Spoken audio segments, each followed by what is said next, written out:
All right. Well, we're going to get started tonight. A few minutes late, but thank y'all for your patience with me. Do want to just briefly talk about our sick list. Mike Harden had eye surgery Monday to remove on his other eye. He had cataract surgery earlier for one eye, and they got the other one done, and that was successful. So good news there. Miss Cindy Harmon is last when I talked to her, she was waiting some results on some tests. David Geralds is still doing chemo treatments for lung cancer. Kyle is out here somewhere, so Kyle is recovering. Miss Carolyn Overton is in AHC. She has pneumonia. Miss Aaliyah Porter as well, waiting on some results. Okay. Sorry, move my mic. So Miss Carolyn's doing better. She battling back from pneumonia. Anything else I need to be aware of? All right. Well, keep looking at your bulletin. October coming up fast, and it's a busy month. Our last Sunday, so this coming Sunday is our 5th Sunday. We will have Eric Lyons with us, and we will do Church Eats Church. And so Eric is a great speaker and always great to hear from Apologetics Press. So he will be with us this coming Sunday. All right. Well, with that, let's go to God in prayer. Father God, I thank you, Father, for this day and the blessings in the day and for your love. We thank you for Christ, for grace and mercy that's afforded us through the covenant with you through Christ. Father, we ask that you would watch over and guide us. We thank you for your word. Father, tonight as we look at evidences and a argument for your existence, we ask that we would do so with a mindset that would help us to help others find you, and ultimately to find your Son and to find salvation through Christ. Father, be with those of our number that we've mentioned, those that are suffering from illnesses, those that are recovering, those who've had surgery, and Father, for those who are awaiting surgery. Father, go with us. Keep us close to you. For the name of Christ we pray. Amen. All right, so we have been on a journey through some evidences for the existence of God.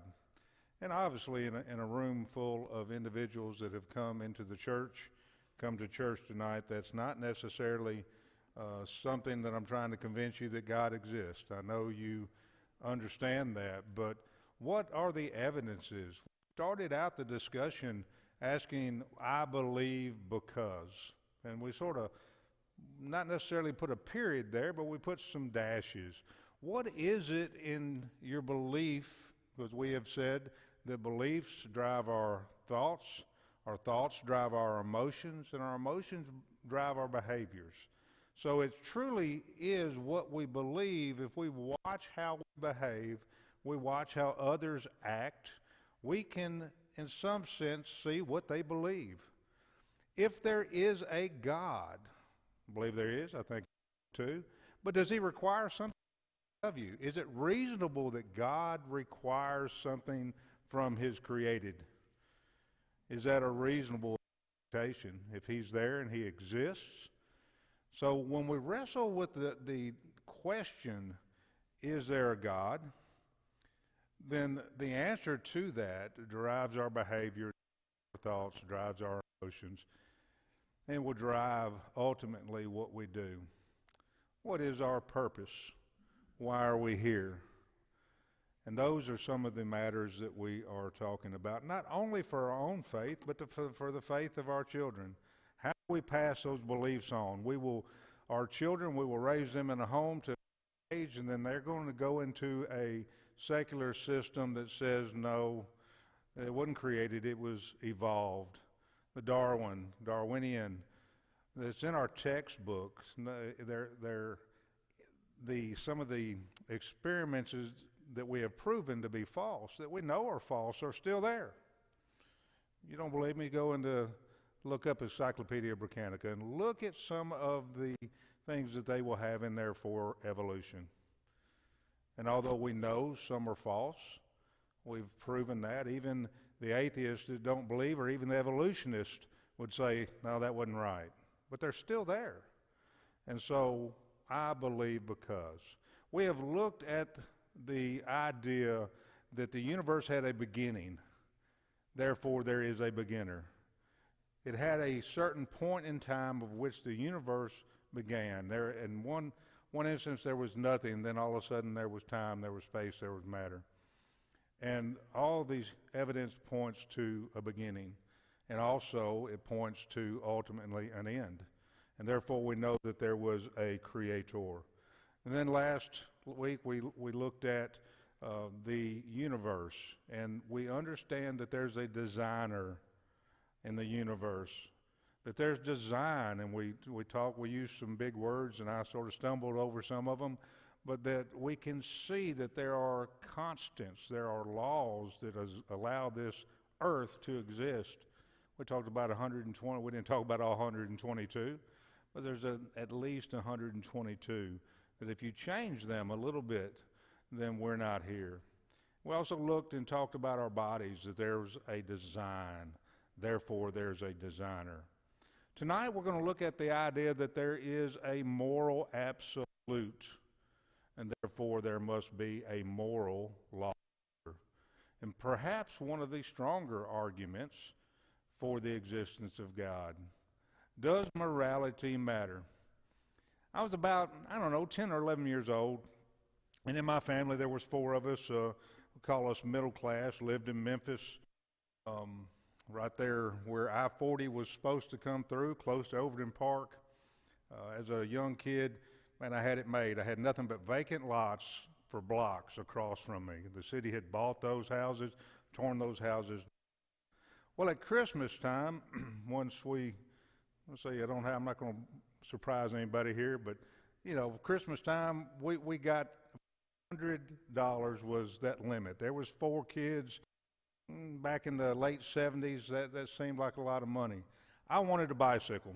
Man, I found a bicycle. In fact, Sears had it, but it was some type of motocross bike. But its cost was about $150. And I knew the rules. So my parents agreed to get that, and I had to work and earn $50 to make up that difference. And I got that bike. Man, I loved that bike. And rode that bike, and I left it in our backyard one night. And we had a fenced-in backyard, wood fence on 3 sides and a chain link on the other. And I woke up the next morning, and it was gone. Somebody had stole my bike. Now, I was just, like I said, 10 or 11 years old, but I knew something wasn't right about that. I knew that someone had done something wrong. And so, even in our younger ages, we understand that there is an inherent right and wrong, that there is something not right, and that is actually one of the biggest evidences that there is for God. That we understand intuitively that there is a moral right and wrong. And so when we look at morality, is there a standard? And if you look within our own Declaration of Independence that the Founding Fathers wrote, they would say, we hold these truths to be self-evident, that all men are created equal, that they are endowed by their Creator with certain unalienable rights, that among these are life, liberty, and the pursuit of happiness. Now, I'm not holding up Thomas Jefferson and those writers to say, okay, this is the truth, but you can see that even in this statement, that men understood that there were certain things that were given to men. Now, we can argue all day. They said that all men are created equal, but most of these men held slaves. Perhaps their idea was that most men like us are created equal. There was some evolving that would happen, but they understood some basic truths. And I would argue that all mankind understands some of these basic truths, that there is a moral standard. Now today, in our society, try to argue that there's not. We're in a lot of debates and discussions about this. Got to help me out, Eddie.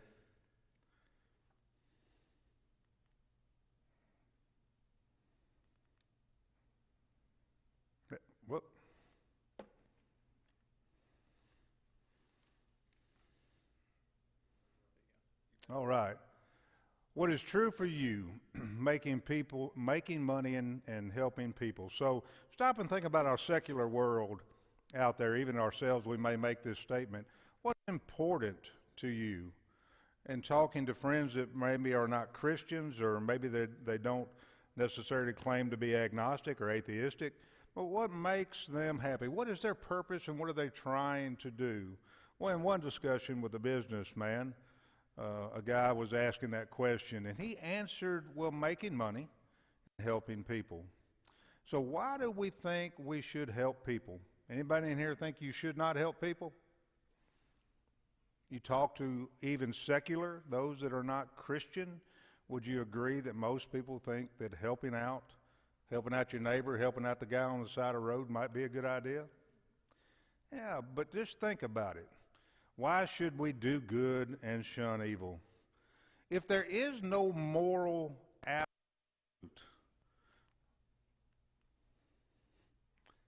then it's going to be like a monopoly board, I hope.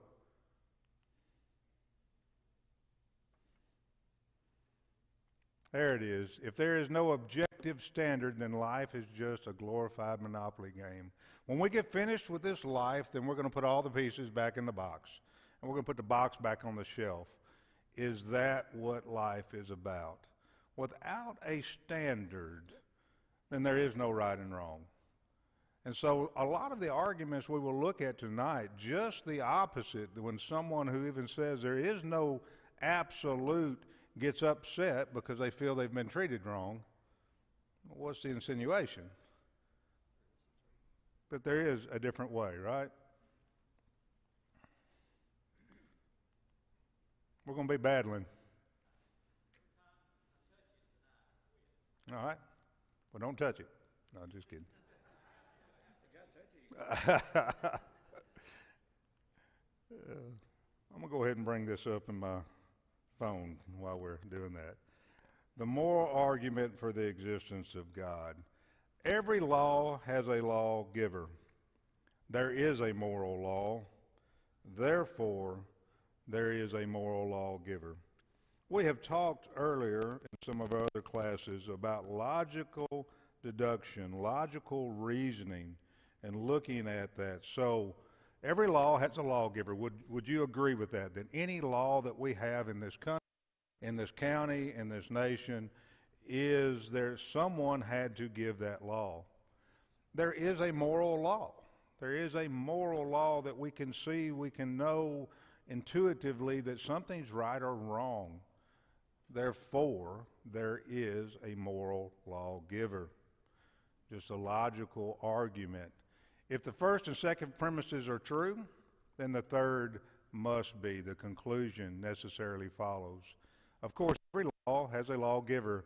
There can be no legislation unless there's a legislator or those that are legislating that. If there are no moral obligations, if there are moral obligations, there must be someone to be obligated to. Is it really true that there is a moral law? Well, we mentioned earlier, our founding fathers thought so. There is this self-evident natural or nature's law. You do not have to reason to discover it, you just know it. In fact, just looking at our children as we're raising our children, or in my case, just thinking currently with my grandson, there are things that he knows are right and wrong intuitively. He also knows when his feelings have been hurt. When you have not done something he thinks ought to be done. And although there's a long way to go from that to a moral lawgiver, there seems to be something within us. When we say the moral law exists, we mean that people are impressed with a fundamental sense of right and wrong. So when I say there's a moral law and a moral lawgiver, everyone knows, for example, that love is superior to hate and courage is better than cowardice. Everyone knows certain principles. There's no land where murder is a virtue or gratitude a vice. Think of a country where people were admired for running away from battle, or where a man felt proud of double-crossing all the people that were the kindest to him. You might just as well try to imagine a country where 2 + 2 make 5. It's a statement from C.S. Lewis out of Mere Christianity. And so understanding these things, however, I didn't do that one right. Everyone knows there's an absolute moral obligation. An absolute obligation is something that is binding on all people at all times in all places. That moral value implies an absolute moral lawgiver, or that some people don't deny the absolute morality exists. There are every day, I guess what I'm trying to say is that just because we say there is a moral absolute does not insinuate that everyone does that, right? We just talked about a bicycle that was stolen. There's a moral law. Someone understood that was wrong, but people will ignore it, right? It's wrong to murder, but do we have murder? Yeah, we do. Just because someone knows it does not mean that they follow it. They may deny it. How do we know? And we're going to look at 8 evidences tonight, or arguments you might say. Some of these will overlap, and we'll spend just a moment with them. But the moral law is undeniable. We know it by our reactions. It's the basis for human rights. It is the unchanging standard of justice. It defines a real difference between moral positions. Since we know what's absolutely wrong, there must be an absolute standard of rightness. The moral law is the grounds for political and social dissent. And if there were no moral law, then we wouldn't make excuses for violating it. Those are 8 principles that's going to point us toward the fact that there is a moral absolute law. The moral law is undeniable. Relativists usually make 2 primary truth claims. So if you're a relativist saying that all truth is subjective, there's no absolute truth. We've already dealt with that argument. We know how to defeat that, right? How do we defeat that claim? Anybody know how we defeat that? Yeah, all right, so there's no absolute truth. Well, is that absolutely true, right? So you can't have it. It's self-defeating. But the idea that there is no absolute moral values is not necessarily a self-defeating statement. We've already argued the self-defeating, no absolute truth argument, but even those who make a no value claim value their right to make the claim. So our reactions help discover the moral law. Our reactions to right and wrong help us to discover or know the moral law. So there was a professor who gave an assignment to his students to write a paper on ethics, and it was to be so long, and it was to have its supporting documents, and it was to be given in on a certain time. Well, there was one student, an atheist, who decided that he was going to write his paper on the fact that all morals are relativism. And he argued that all morals are relative. There's no absolute standard of justice or rightness or fairness. It's a matter of opinion. You like chocolate, I like vanilla, right? There's no absolute standard. Well, his professor got the paper and read the paper and was grading the paper, and the paper was turned in very nice and neat, and it was on time, and it was in a little blue folder. So his professor wrote F on it and said, "I don't like blue folders." Handed it back. And of course, the student, when he got the paper, was outraged. Came running into the professor's office and said, "What do you mean you don't like blue folders?" Said the paper was on time, it was done correctly, it had a great argument. "What do you mean?" He said, "Well, hold on, I graded a lot of papers. So isn't your paper the one that said that there's no absolute justice or fairness or rightness?" He said, "Yeah, that's my paper." He said, "Well, I don't like blue folders." And the student finally figured out that he did at least have a standard for justice. He had thought he had been done wrong. So just that reaction to that will prove the fact that we all have some standard, right? You see the argument? Our reactions help us discover the moral law. Without the moral law, there would be no human rights. We would not have human rights. We hold these truths to be self-evident, that all men are created equal, that they are endowed by the Creator with certain unalienable rights. Yet among these are life, liberty, and the pursuit of happiness. That to secure these rights, governments are instituted among men, deriving their just powers from the consent of the governed. And so looking at it, we'd already read the first part of that, but understanding that governments are derived to secure these rights. The Founding Fathers believed that human rights are God-given. Again, we can perhaps argue some of their behaviors, but they believed that there were God-given, universal, and absolute rights. The rights of all people in all places, all times, regardless of nationality or religion. They did not say we hold these truths as our opinions. They appealed to a Creator and even rights that are self-evident. The Founding Fathers were in the same position as the Allied countries after World War II.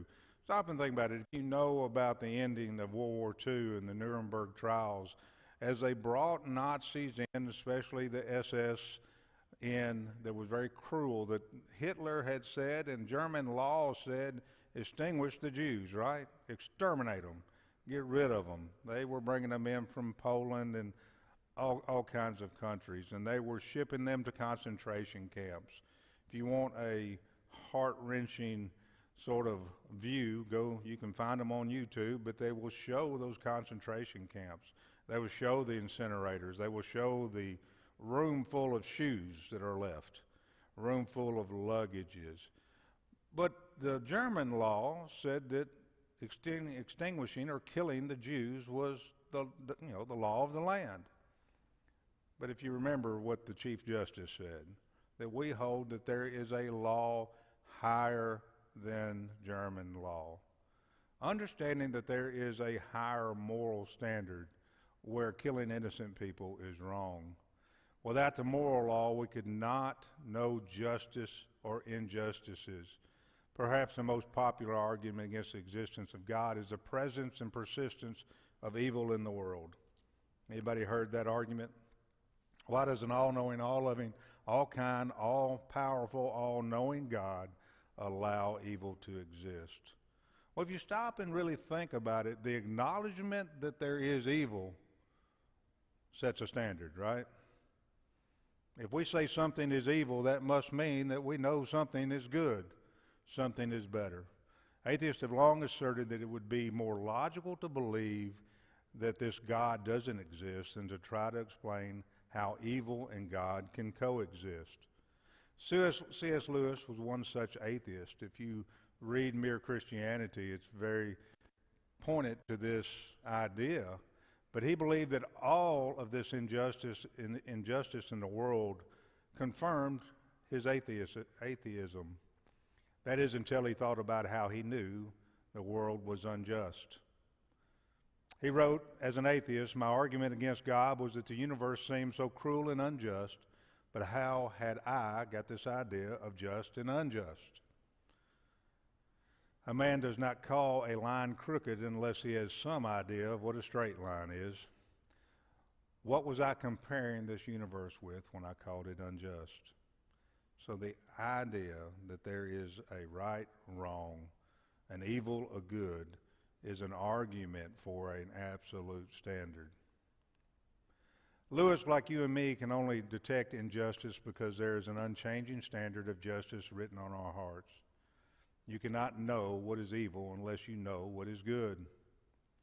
By what standard would you say the Holocaust was wrong?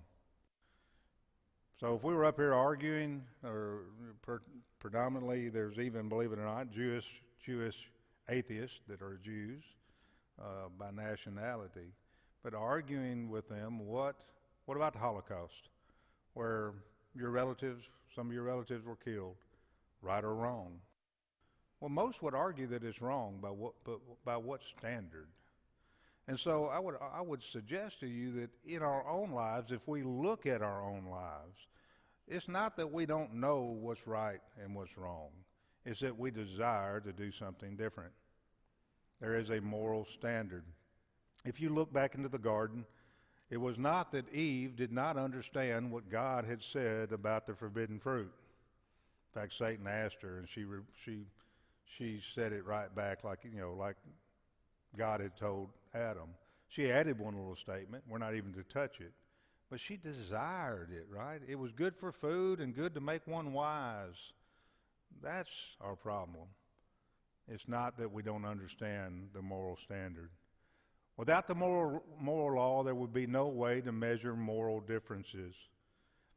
And so this is pretty straightforward, and we'll use a couple of maps to look at it. But now, this is a map of the United States. It is an early map of the United States. This is a map of the United States. Which map would you say, map 1 or map 2, depicts the current state of the United States, the current outline of the United States of America? 1 or 2? All right, so 2. Well, how do you know? How do we know which one more readily depicts the United States today?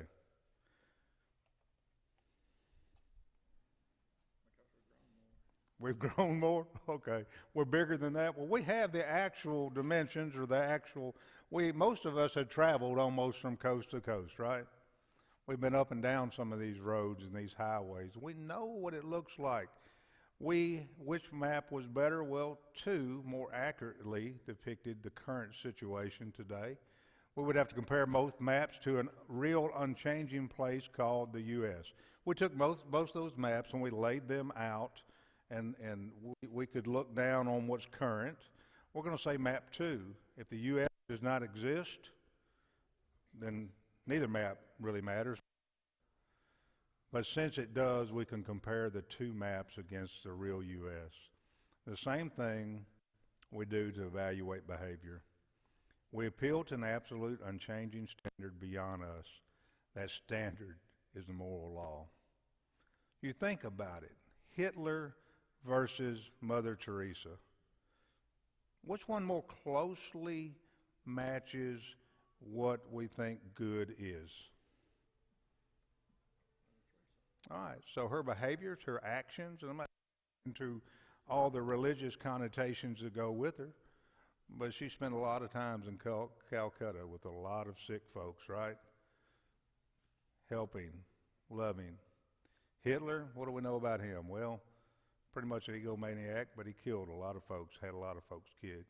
The moment you say that one set of moral ideas can be better than another, you're in fact measuring them both by a standard. So think back to our maps. As soon as we said that the map number 2 was a more accurate representation, we were measuring that map by a standard. And that standard is the current real boundaries of the United States. Saying that one of them conforms to the standard more nearly than the other, but the standard that measures 2 things is something different from either. Now that's an important fact. The map number 1 and map number 2 were neither the standard, but the real unchanging or real U.S. was that standard. May not be as readily apparent in looking at maps, but you're in fact comparing them both with some real morality, admitting that there's such a thing as real or right. Real right is admitting that there is something closer, nearer to the real right than others. Or put it this way, if your moral ideas can be truer than those of the Nazis, less true. There must be some real morality for them to be true about. That's C.S. Lewis. Without the moral law, you cannot know what is right or wrong. This perhaps is one of the things I think in our culture and our society that is most blown out of proportion at the moment. And some of the statements, in other words, we get to some of those issues that would be argumentative in religion. Abortion, right? homosexuality, transgenderism, is the fact that those realities or that truth is subjective. It's subjective how I feel or how I want to act. But when we lay them against a standard, what do we know about killing? Right or wrong? Wrong. So the argument for abortion is then that they will argue that a baby is not a baby until later on, right? Some would even argue that up to 28 days, just kill them. And that a baby is no more valuable than a hog, than a cow, than a goat. And so they argue from a relative standpoint or a subjective standpoint. But if there is a truth, then that both cannot be, two contradictory things both cannot be true, correct? And we know this, but yet we live in a society that says that we cannot know, that we cannot know what is right and what is wrong. It may not need to be argued. It may be self-evident, we say, from an agnostic stated when he said, what makes something right?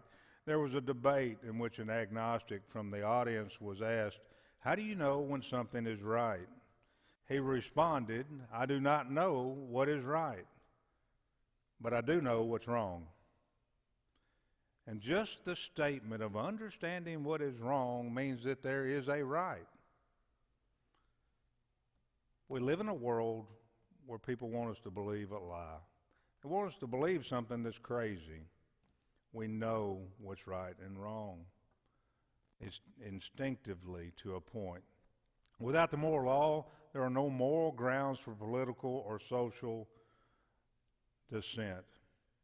And so think about today. We are, without a doubt, a nation that is divided more by statements of conservative, liberal, left, right. And so we would use, if you think about maybe Hollywood, of having more liberal views on those sexuality, those homosexual or homosexual rights, some of those transgender rights, things like that they might support. The problem for them is that many of them are atheists who thereby have no objective moral grounds for the position they vocally support. So think about it.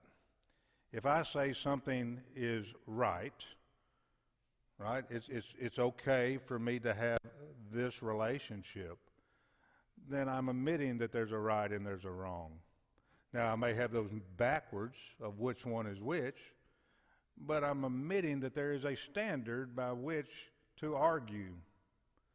There is no right to abortion, to homosexual sex, to transgenderism. In a non-theistic world, there are no rights. If there is no God, you have no rights. Think about it. What rights we have are secured somewhat by our government, right? But really by our God. If there is no moral absolute, no God, you have no rights. Because it's just what my opinion is, right? Roy may like to go to the sawmill on Hawaiian Chicken Day, right? And he likes honey bun cakes too, if you don't know anything about Roy. He makes a good one too. But maybe I like tacos. I want to go Taco Tuesday, right? And it's Tuesday, and they've swapped that menu, and now they've got Hawaiian chicken on Tuesday at the sawmill. Who's right? Who's wrong? If there is no God, it doesn't matter, does it? It's preference. It does not matter. If there were no moral law, then we would not need to make excuses for violating it. Stop and think about it. Have you ever apologized to someone for doing something to them? Well, most of y'all ain't nodding your heads, so y'all good folks. Right? Have we had to apologize for wronging someone?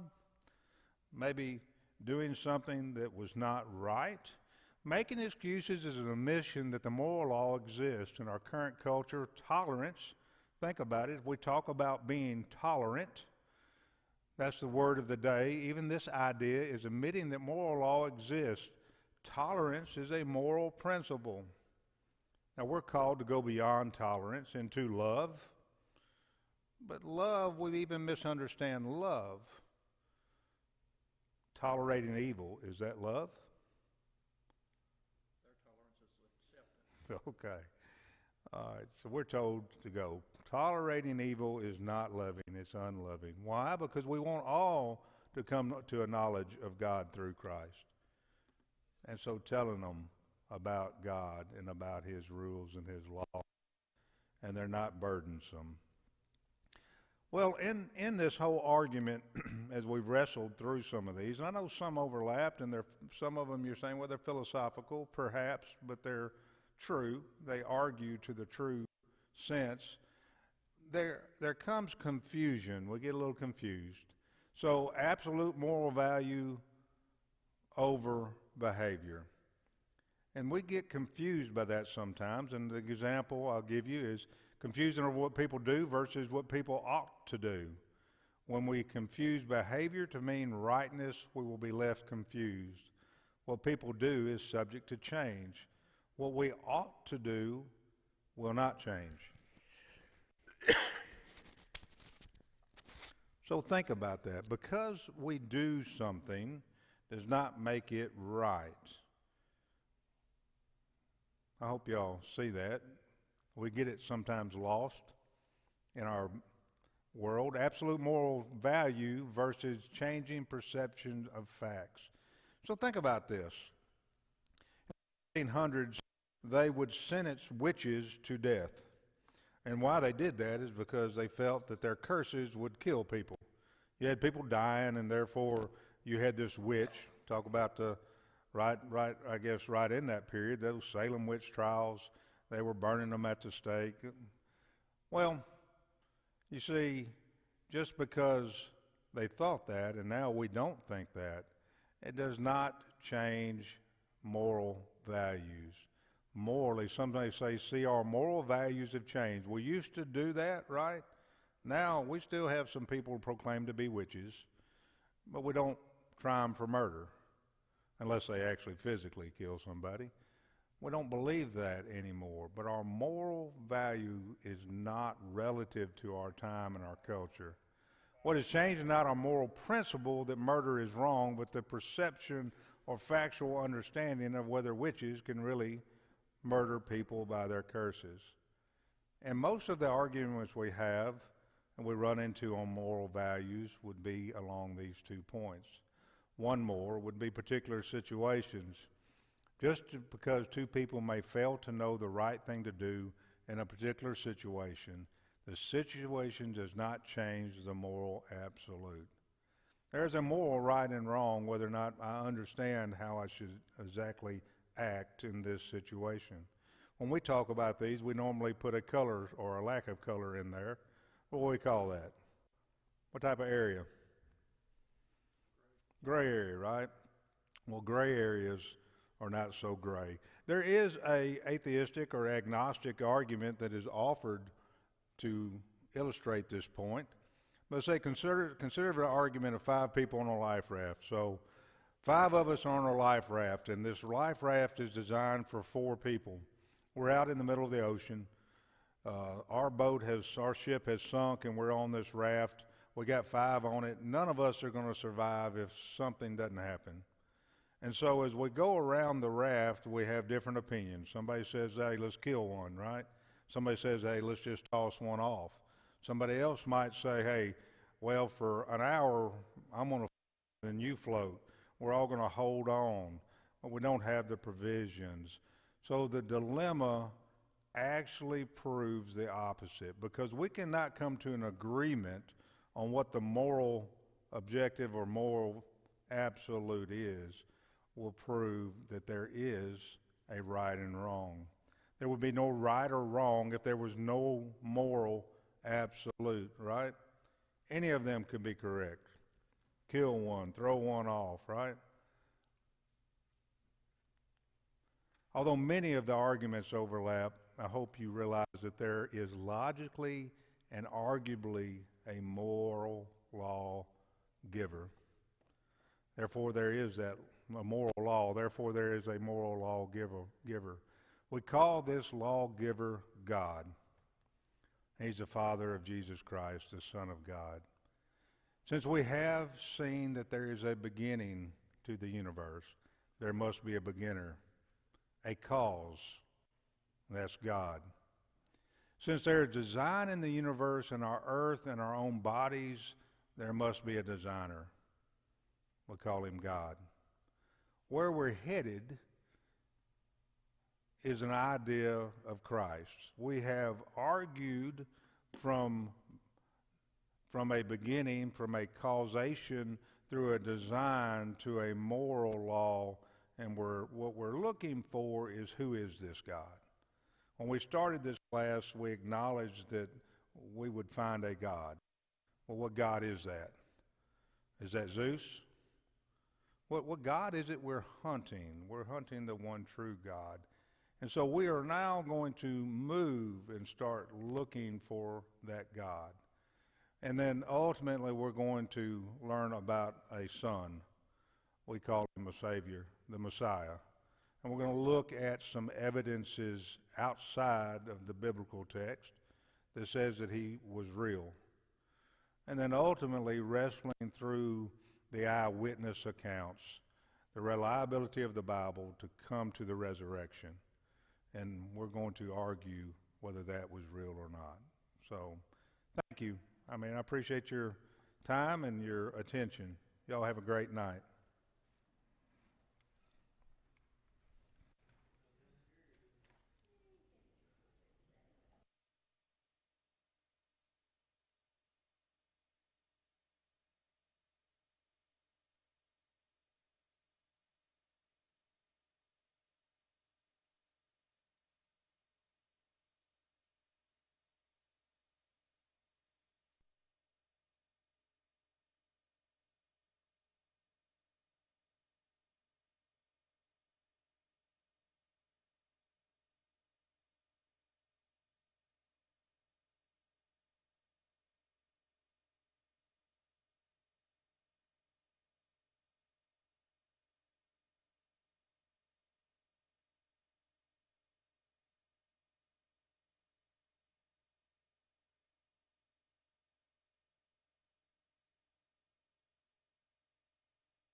Yeah,